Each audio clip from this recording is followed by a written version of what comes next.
All right, we're back again. We have Scott with Matthew's Hope here sitting on the bench with us. Thank you for coming out in the bad weather, man. It's beautiful out here, buddy. It's I mean, beautiful. we should get everybody out here That's with it, us. man. I think we're going to get some sun here God's in a minute. sunshine. There you go, brother. Let's go.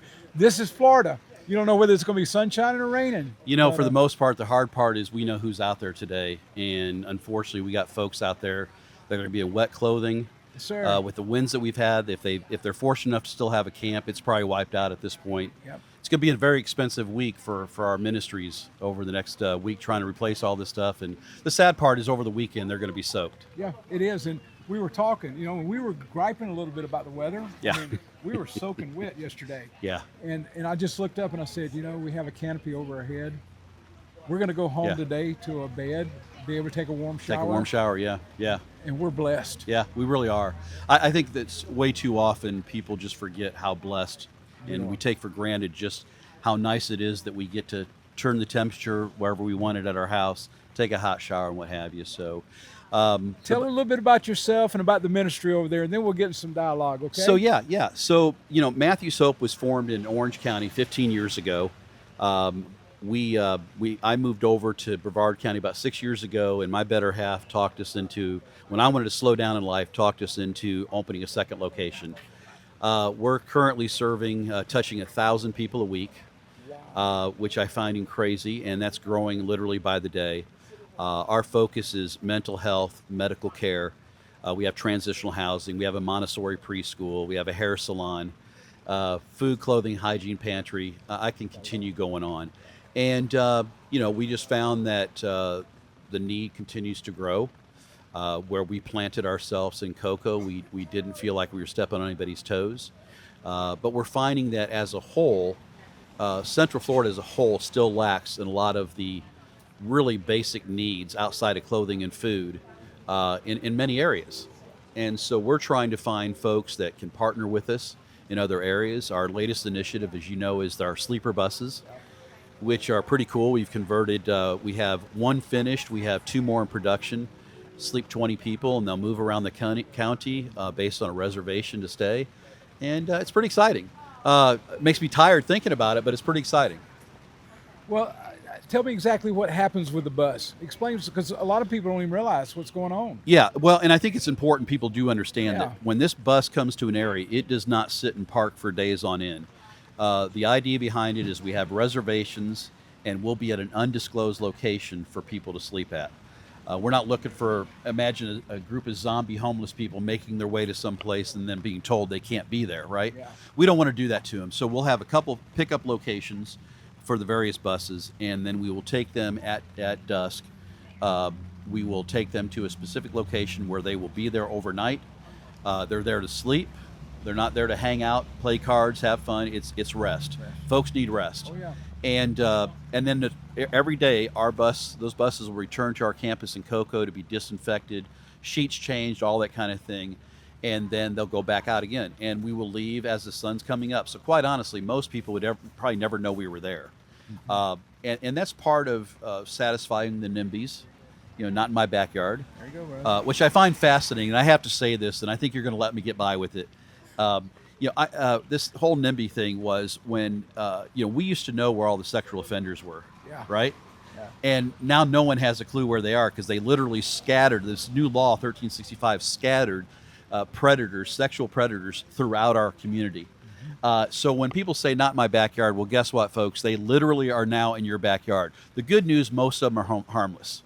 The bad news, there's a few bad guys out there, and there are some folks that are offenders that we should be concerned about. Certainly. Well, I know you're looking for a place maybe in this part of the county to park your bus overnight. Is that Yeah, what we I'm are. understanding? We're hoping to find a partner in the Melbourne area. We have so far most of the folks that are partnering with us are north of Cocoa and north. So we are looking. We know there's a need down here. My hope is to partner with organizations. CITA wouldn't be a bad one. Wow. Okay, that can help us connect them to other services, because the night's sleep is really to do this. I'm sure you've noticed this, the level of anxiety with the homeless right now is off the charts. Certainly. And a lot of it's based on lack of proper rest. Rest. Now you take those people that have mental health issues and you deprive them of proper rest. you are creating the perfect storm. And all of a sudden you got a guy, officer who's just doing his job. Okay. People get mad at the cops. The truth is they're doing what my daughter's a police officer. She's doing what she's supposed to do. Yes. Unfortunately, that's the mandate. However, you flash a guy in the face at 2 o'clock in the morning, he comes up swinging. Now he's got an assault charge against him. That was not his intent at all. He was simply, you woke me up. I'm lack of rest. I was probably in a deep sleep. Yeah. So these are things we're seeing that are making me very uncomfortable because it further disables those that are simply just been rocked by life circumstances. And it doesn't change when they go to jail. No, it doesn't change. There's no the resources aren't there to help there, even with the mental health. I don't believe. I could be wrong on that. Well, but and, and we both know it's cheaper than to give them the services with mental health and house them than it is to incarcerate them. And I've been harping on this a lot in the last 24 hours. We're not quite at 24 hours yet, but we have got to start, and I use the word loosely. We've got to start beating up on our local, our state, and our federal lawmakers and get some of these dollars flowing back in for the mental health work. Now that they're sending out some of the emergency case managers or whatever you want to call them, with the police department and all, right. There's less people that are being Baker acted. Right. The emergency shelter is not, Circle Care is not filling up like it was. But ask them about a long-term bed, or put them in a program somewhere. And I got 150 people, and I got one slot coming open today. Yeah. Well, and again, I like the idea. There's some parts about it that I don't like, but there's parts about the idea I like of having that person with the officer. The other side of that does not take care of the problem. No, it doesn't. That just takes care of the initial issue. I agree. And there are folks out there, quite honestly, that I've connected with our mental health care team that we have got them on non-opioid based medications that are functioning better than you and I are right now. Couple of that them doesn't take a lot, brother. I know that, and I knew you'd say that. It's but the truth is, and some of those are now on my staff. Yeah. That came through our program. Certainly. That we were able to get properly medicated, and they are turning out to be some of the best employees I've ever had. I tell people all the time, our best counselors are those that came through our program and are helping others. Amen. That's our best counselors. And I've got some that have come with great degrees and got all the paperwork and all that kind of stuff. And some of these guys that are helping us at the men's shelter, degree, they don't even know how to spell degree hardly, but but they know what they're doing. They know what they're doing. There's something about walking through that fire. That's it. I think that a lot of my personal experiences being homeless has played into how I've developed Matthew's Hope. But I'll give you an example. We have my Orange County director came through our program as a heroin addict that had lost her children to DCF, had lost her health, looked like she came out of concentration camp. Wow. And as she was getting ready to graduate from the program, I said, "What do you want to do when you grow up?" And she said, "Pastor Scott, I feel led to do this kind of work." And I said, "Well, unfortunately, because of your felony, most places are not going to hire you. But I don't play by those rules." So I had 3 people to choose from, 2 that had significant credentials. And we had Shannon. And the gal who's our president, Shelly and I are looking at, she's in my office. And I said, "I got this crazy idea." And she goes, I do too. What's yours?" And bottom line is it was Shannon. Shannon's now been running Orange County, and she's a rock star. Praise the Lord. But who's more believable, somebody who lived through it or someone who read about it in a book? That's it, man. That's it. Yeah. The book doesn't explain it. It doesn't. You don't live it. There's something about actually bleeding That's it, brother. that makes you talk about the wound completely differently. That's it. We had a chaplain, and he's passed away now. Did a great job being a chaplain and all that, but he never even drank alcohol, and here he's dealing with alcoholics. And I had my drug problem, had my alcohol problem. Finally found Christ, and he took that desire away from me.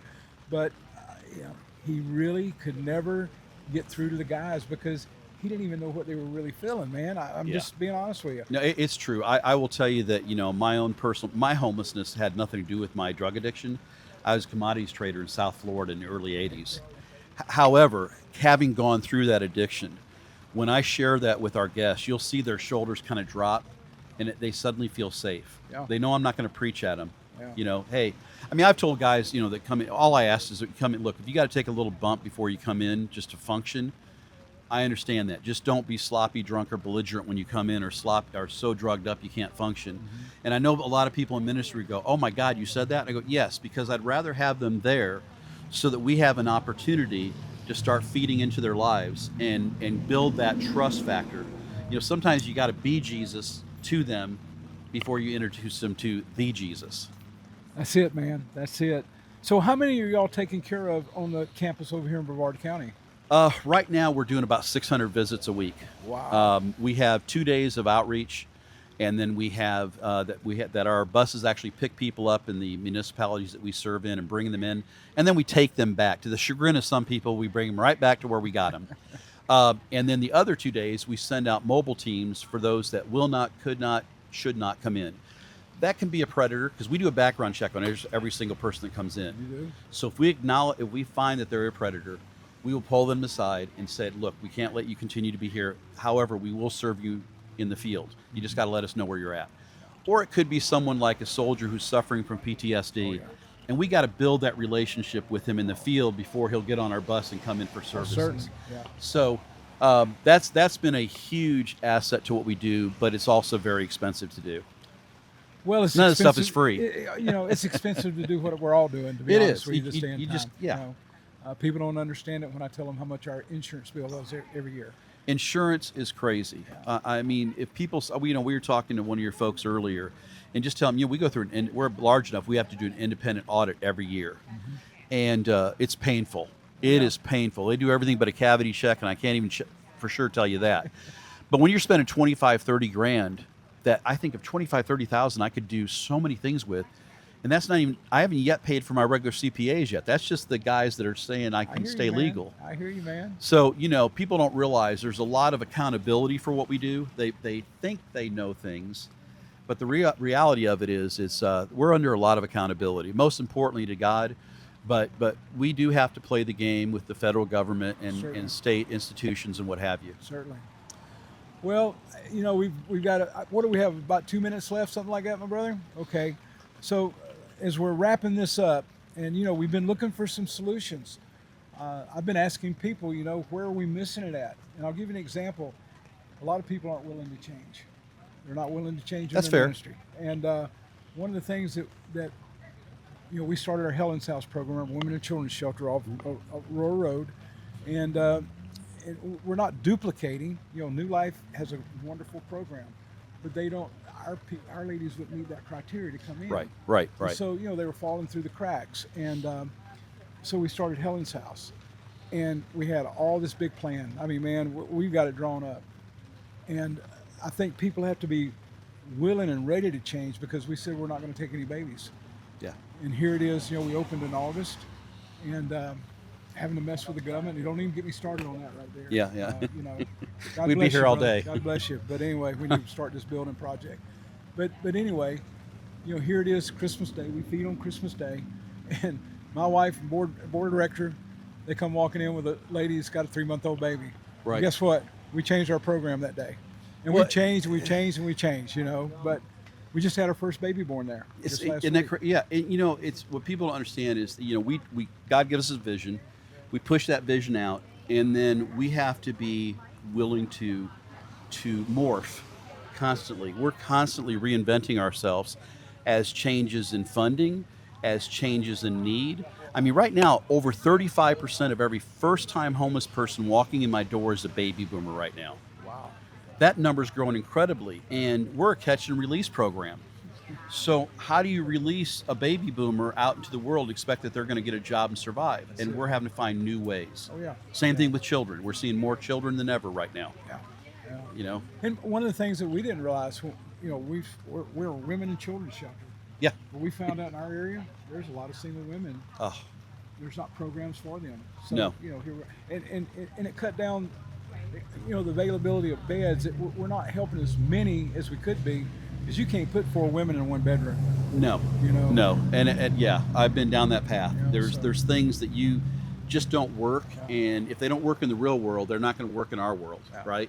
So I think he's fixing to tell us we're about through. So just in this last 20 seconds or so, share maybe a need that you have, or how you can be helped, or close it out, or whatever you want to say. let me It's simplify yours. this.